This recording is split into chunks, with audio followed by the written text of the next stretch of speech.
दोस्तों, दुनिया में ऐसी बहुत सी मूवीज बनाई जा चुकी हैं जिनमें खतरनाक और खूंखार नजर आने वाले समुद्री लुटेरों को दिखाया जाता है। हालांकि फिल्मों में इन पायरेट्स को देखकर ज्यादातर लोगों को यह लगता है कि ये कहानियां काल्पनिक होती हैं और इनका दूर दूर तक सच्चाई से कोई नाता नहीं होता है। लेकिन सच बात तो यह है कि जिस तरह के समुद्री लुटेरे हमें फिल्मों में दिखाए जाते हैं, ठीक उसी तरह के खतरनाक लुटेरे सच में हुआ करते थे। और आज की हमारी इस वीडियो में भी हम आपको कुछ ऐसे ही इतिहास के सबसे खतरनाक 10 समुद्री लुटेरों के बारे में बताने वाले हैं। Number 10, Henry Morgan. दोस्तों, हेनरी मॉर्गन या फिर कहें कि कैप्टन मॉर्गन को इतिहास के सबसे मशहूर व कुख्यात समुद्री लुटेरों में से एक माना जाता है। अपने समय में उसका खौफ इतना ज्यादा हुआ करता था कि लोग उसका नाम सुनकर ही कांपने लगते थे। हालांकि इतिहास में कैप्टन मॉर्गन के शुरुआती जीवन की ज्यादा जानकारी नहीं मिलती है, लेकिन कुछ सोर्सेज से पता चलता है कि उनका जन्म सन 1635 में वेल्स के अंदर हुआ था। वो एक वेल्स प्राइवेटियर हुआ करता था जिसको अंग्रेज सरकार से स्पेनिश जहाजों को लूटने और तबाह करने का लाइसेंस मिला हुआ था। बताया जाता है कि सन 1663 से 1674 के बीच उसने न जाने कितने स्पेनिश जहाजों और शहरों को लूटा था और जिस भी टाउन को वह अपना शिकार बनाता था उसको पूरी तरह से बर्बाद करके रख देता। लगभग 10 साल तक इसी तरह से लूटपाट करने के बाद वह सन 1674 में जमैका चला गया, जहां उसने लेफ्टिनेंट गवर्नर के रूप में अपनी बाकी की जिंदगी बिताई। नंबर 9, थॉमस ट्यू। दोस्तों, थॉमस ट्यू एक प्रसिद्ध समुद्री लुटेरा था जिसने 17वीं सदी के दौरान अपनी लूटपाट से खूब आतंक मचाया था। बताया जाता है कि उसका जन्म 1649 में इंग्लैंड के अंदर हुआ था और अपने करियर की शुरुआत उसने भी एक प्राइवेटियर के रूप में ही की थी। लेकिन कुछ साल अंग्रेजों के लिए काम करने के बाद से वह एक समुद्री लुटेरा बन गया था। थॉमस ट्यू को बड़े बड़े खजाने लूटने का शौक था, इसीलिए वह बड़ी लूट करने के लिए बहुत लंबी लंबी समुद्री यात्राएं करता था। साल 1693 में लाल सागर के अंदर उसने एक भारतीय जहाज को लूटा था जो कि भारत से तुर्की के सफर पर जा रहा था। हालांकि उस जहाज पर लगभग 300 लोग सवार थे, लेकिन थॉमस ट्यू के हमला करते ही उन सभी ने उसके आगे घुटने टेक दिए थे और इस जहाज से उसने अपने करियर का सबसे बड़ा खजाना लूटा था, जिसकी कीमत लगभग 1 लाख पाउंड थी। और इसी तरह से सन 1695 में लूटपाट के लिए ही उसने मुगलों के एक 25 जहाजों के बेड़े पर भी हमला बोल दिया था, लेकिन इस हमले में उसको अपनी जान गंवानी पड़ी थी।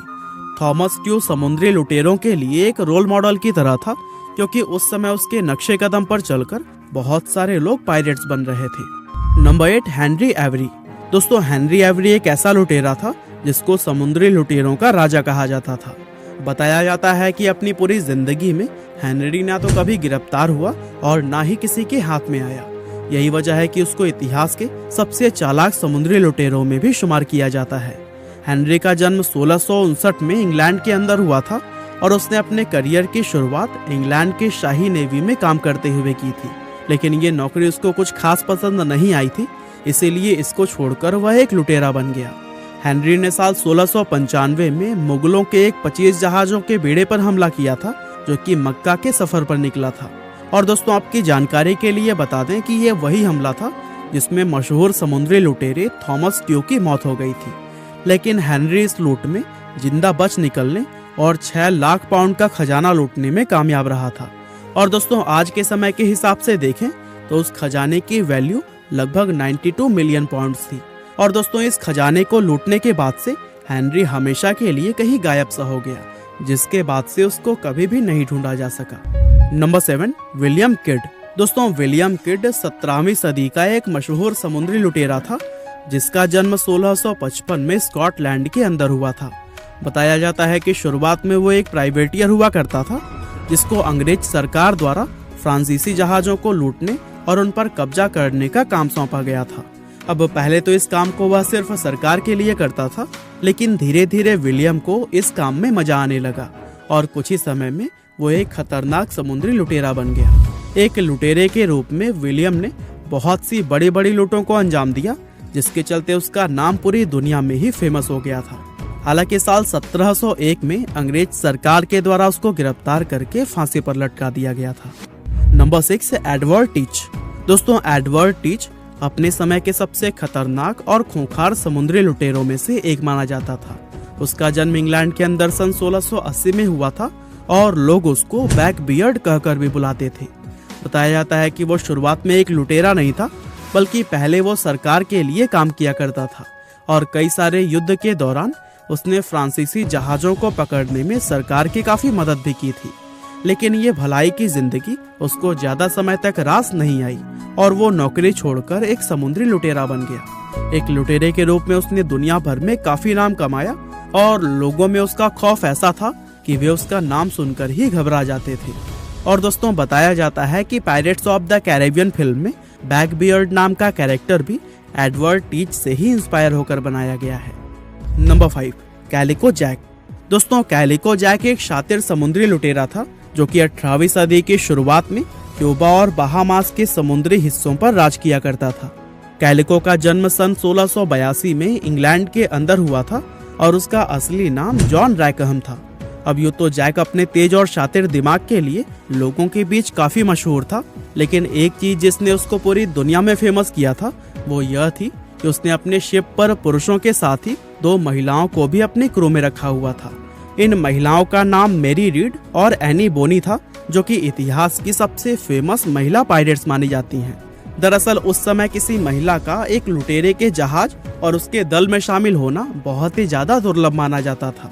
ऐसे में जैक के जहाज पर एक साथ 2 महिलाओं का होना लोगों के लिए काफी हैरानी की बात थी। Number 4, Francis Drake. दोस्तों, फ्रांसिस ड्रैक सिर्फ एक समुद्री लुटेरा ही नहीं बल्कि एक एक्सप्लोरर, प्राइवेटियर, नेवी ऑफिसर और पॉलिटिशियन भी था, जिसका जन्म सन 1540 में इंग्लैंड के अंदर हुआ था। और बताया जाता है कि उसके अंदर जन्म से ही समुद्री जहाजों को चलाने की कमाल की काबिलियत थी और अपनी इन्हीं स्किल्स के चलते ही वो अंग्रेज सरकार के लिए एक प्राइवेटियर बन गया था। अंग्रेज सरकार ने उसको अपने दुश्मन स्पेन के जहाजों को लूटने और बर्बाद करने का काम सौंपा था और फ्रांसिस कई साल तक इस काम को बखूबी करता भी रहा। एक तरफ जहां उसके इस काम ने इंग्लैंड में उसको हीरो बना दिया था, वहीं स्पेन की नजर में वो एक समुद्री लुटेरे से ज्यादा कुछ भी नहीं था। यहाँ तक कि स्पेन की सरकार उसके हमलों से इतना तंग आ गई थी कि उन्होंने उसके ऊपर 20,000 सोने के सिक्कों का भी इनाम रख दिया था। लेकिन इसके बावजूद भी फ्रांसिस कई साल तक लगातार अपने हमलों से स्पेन को नुकसान पहुंचाता रहा। पर दोस्तों, बताया जाता है कि साल 1596 में जब उसकी मौत हुई तो उसके साथियों के द्वारा उसको समुद्र में ही दफन कर दिया गया था। नंबर 3, एनी बोनी और मैरी रीड। दोस्तों, बात जब समुद्री लुटेरों की होती है तो हमारे दिमाग में कभी भी किसी महिला का ख्याल नहीं आता, क्योंकि कहीं ना कहीं हमें ऐसा लगता है कि समुद्री लुटेरे तो सिर्फ पुरुष हुआ करते थे। लेकिन दोस्तों, सच्चाई यह है कि इतिहास में सारे लुटेरे सिर्फ पुरुष ही नहीं होते थे, बल्कि उनमें कुछ महिलाएं भी शामिल होती थी। और दोस्तों, एनी बोनी व मैरी रीड ये दोनों उन्हीं महिला लुटेरों में से एक थी। एनी बोनी एक आयरिश महिला थी, जबकि मैरी रीड का ताल्लुक इंग्लैंड से था। ये दोनों महिलाएं 18वीं शताब्दी के कुख्यात लुटेरे कैलिको जैक की क्रू मेंबर हुआ करती थी, जिसके बारे में हम आपको पहले भी बता चुके हैं। अब कहने को तो ये दोनों महिलाएं थी, लेकिन इनकी चालाकी और ताकत के सामने बड़े बड़े लुटेरे भी अपने घुटने टेक देते थे। यही वजह है कि आज भी इन्हें दुनिया की सबसे चालाक और सबसे फेमस महिला पायरेट्स माना जाता है। Number 2, Howell Davis. दोस्तों, हावेल डेविस 18वीं सदी का एक ऐसा लुटेरा था जिसका करियर एक लुटेरे के रूप में बहुत छोटा रहा। दरअसल डेविस का जन्म वेल्स के अंदर सन 1690 में हुआ था और उसने अपनी जिंदगी के शुरुआती 28 साल एक आम और शरीफ इंसान की तरह बिताए थे। लेकिन इसके बाद से उसकी लाइफ में कुछ ऐसे बदलाव हुए कि वह एक समुद्री लुटेरा बन गया। लेकिन बदकिस्मती से लुटेरा बनने के सिर्फ 11 महीने बाद ही उसको पकड़कर मौत के घाट उतार दिया गया था। लेकिन इन 11 महीनों में ही उसने कुछ ऐसे कारनामे कर दिखाए कि उसका नाम इतिहास में हमेशा के लिए अमर हो गया। बताया जाता है कि इतने कम समय में ही उसने अंग्रेजों और फ्रांसीसियों के कुल 15 जहाजों को लूटा और उन पर कब्जा किया था, और इसीलिए आज भी उसका नाम दुनिया के सबसे मशहूर पायरेट्स में शुमार किया जाता है। Number 1, Jack Ward. दोस्तों, 16वीं और 17वीं सदी के दौरान दुनिया में एक ऐसा खतरनाक और चालाक समुद्री लुटेरा हुआ करता था जिसका सिर्फ नाम सुनते ही लोग कांपने लगते थे। कहा जाता है कि समुद्र के जिस हिस्से में इस लुटेरे का बसेरा हुआ करता था, वहां से गुजरने की भी कोई हिम्मत नहीं कर पाता।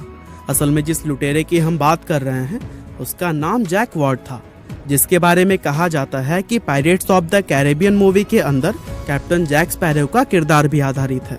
दरअसल जैक भी पहले सरकार के लिए ही काम करता था, लेकिन आगे चलकर वह किस तरह से एक समुद्री लुटेरा बन गया और इस्लाम धर्म